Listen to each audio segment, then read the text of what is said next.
know? It's like, or like, who the f would want to grind for Overwatch League? Imagine grinding 6+ years to get to Overwatch League, and then you get paid minimum wage for 1 month, and then you get kicked out because you lost the game. Okay, welcome to the second channel. It's basically just full videos where I'm talking about stuff. Except during this painfully quiet 10 seconds or so.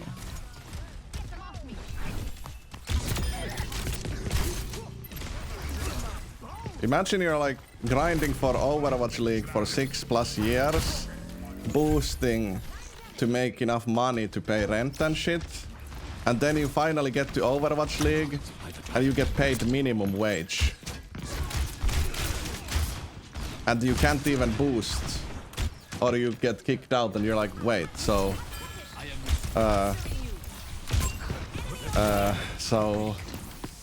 Okay, I got what I was working towards for 6+ years and I make less money now.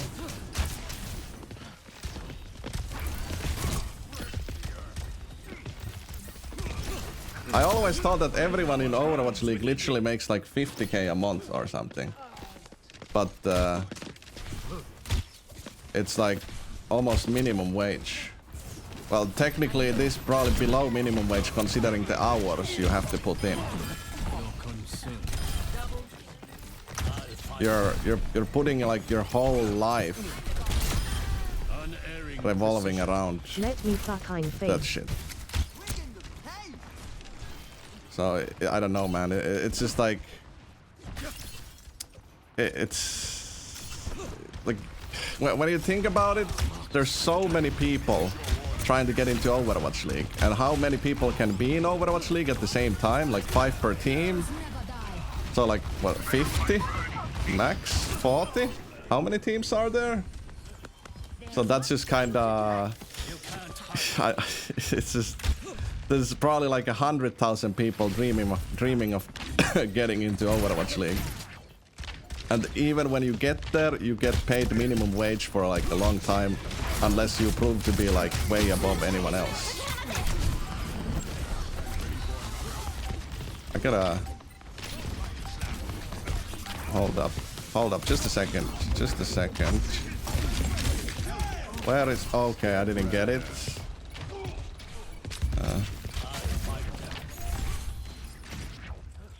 No way. I think we can still... I'm gonna back up. I can't help that guy. That ain't gonna work. Dude, what is this fight, man? I already forgot what I was talking about. Yeah, Overwatch League. Yeah, it's like, even the thing about being in Overwatch League is that the most successful Overwatch League players turn into content creators. Isn't that interesting? So why would I try to get into Overwatch League instead of just directly becoming a content creator? At least then I'm more in control of my future. Also, a big part of getting into Overwatch League, to my understanding, is also connections. Pretty sure it's like if your friends are in an Overwatch League team, you have a way higher chance of getting in there because of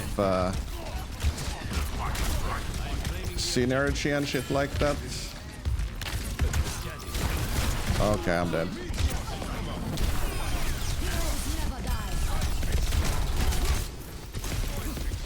Dude, I need to start hitting shots. I haven't killed anyone here, but everyone already left this second channel YouTube video. Oof.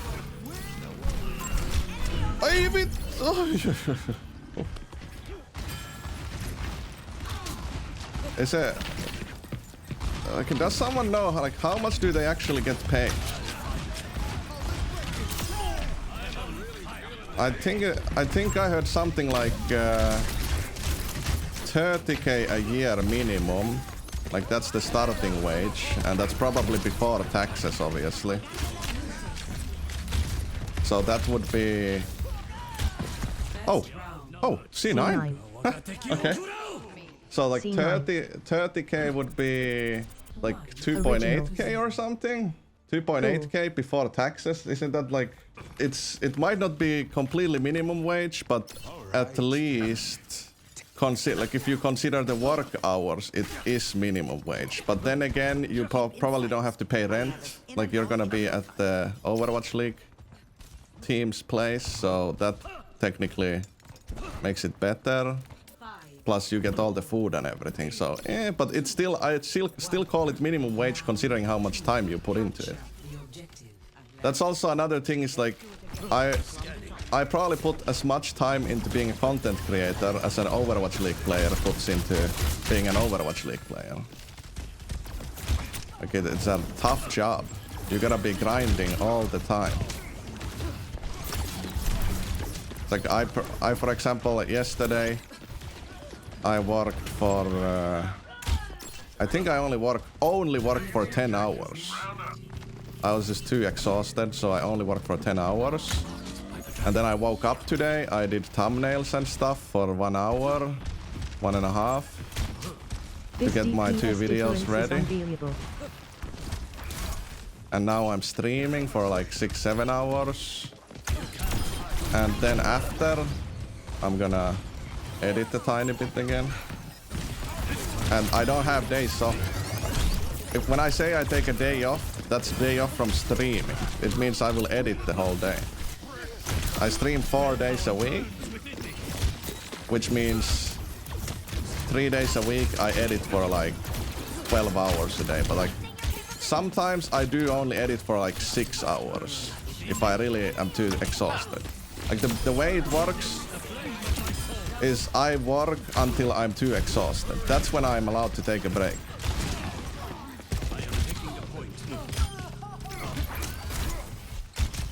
That's how it works when you are like self-employed. You can rely maybe. There's one thing that people don't realize about self-employment is that if you work for someone else, you just work a set amount of hours, 5 days a week, and then you always come home after that 8 hours or something. When you're self-employed, you just work until you can't anymore. Otherwise you will fall behind. And even if you work until you can't anymore, you still fall behind. You have to also get better at working. You have to work more effectively. You have to figure out how to work in a way that you can work longer. Like for example, I can only work 40 minutes without a break. So then I take 10-minute break for my brain.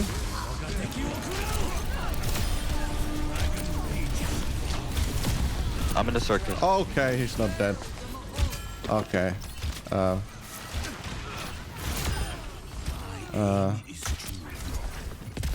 And lately, I feel like I'm falling behind because I just can't work enough. And then the big problem I have is that if I'm too exhausted to work, I still don't relax because I feel bad about not working enough. So I can't like fully relax. So it's like, it's even work for me to try to relax. It's so stressful trying to recharge. And then there's also like being a streamer. I can't stream and be tired and pissed off and tilted and all this stuff. It's like if you have a bad day, you probably can still go to like an office job or whatever. And it's fine. But if you work as someone, as like an entertainer, you need to have those good vibes. It's not enough to just like start up the stream. If you're just quiet or tilted, bad vibes, people will leave. When people tune into the stream, they expect you to be happy and like have those good vibes that were last time. So yeah. Also, if you guys want to watch full matches, make sure you subscribe because I don't put any effort into these thumbnails. Oh my god. Like, I don't put any effort into the thumbnails, so they don't get recommended for people. It's like there's a lot of people who don't subscribe to anyone because they already get those videos on their front page without subscribing. But that's just because the thumbnail is so good. if the click-through rate is like 8.8% instead of 10%, that thumbnail is not shown to anyone, and then you just won't see it unless you're subscribed. Even if you subscribe, you might not see it. That's just how it goes. Especially, like, for example, the new video I posted even on my main channel, it's doing really badly right now because the thumbnail is too basic or whatever. So it's just gonna get less views. It's gonna get recommended a lot less. I would be so happy if I didn't have to make thumbnails. Oh, C9. Huh. Shish, that was 29 eliminations, 21 final blows. So remember to subscribe.